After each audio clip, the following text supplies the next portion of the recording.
All right, I just got this Ford F250 Super Duty, and I'm going to do a really quick video on how to install this brake controller into that coin pocket since I couldn't find anything. It's going to be really rough just because I'm doing it as just doing it as I go. So the first thing you want to do is remove this cover. It's going to be those two bolts in the back, so we got to pull those off. And then I'll do that real quick. And here's the part number on this guy, in case anyone's curious. I'll put a link in the description, or I'll put it in the description. Okay, so after you remove those two bolts in the back, they're a 7mm. I think they're like a 6.5 actually. They're kind of an odd size.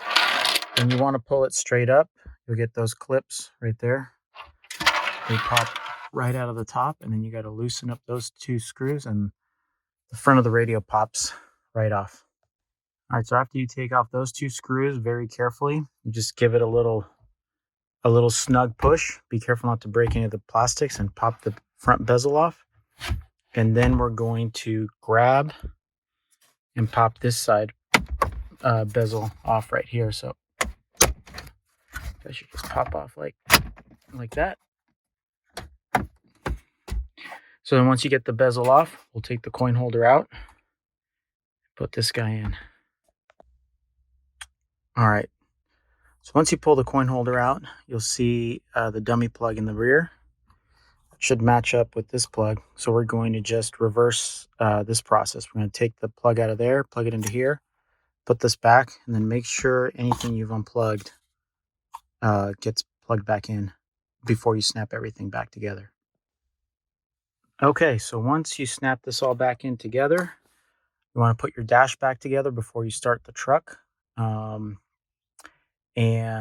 very carefully, just because these screws aren't quite a 7 and they aren't really metric, it seems they're not metric or standard size. Be very careful putting everything back together. So we'll put the dash back together how it was, and then we'll see if the truck came pre-programmed for the brake controller. Okay, so now once you're all set, I think you just want to put it in the on mode, and we're going to press this guy.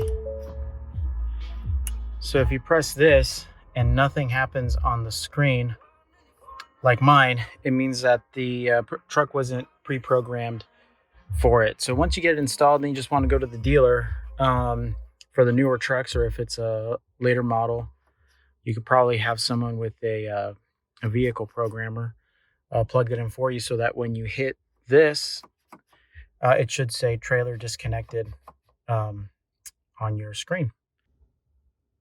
All right, so I took this over to the dealer, and this is what it should look like when you hit the brake controller. So that should pop up, and that's so if you see that after you install it, you don't need to take it to the dealer. But if you don't see that when you pull the manual engagement, then you got to take it to the dealer, and it's only like 10 minutes for them to do it. Or if you have a buddy who can reprogram them, they can do that too. So hope that helps.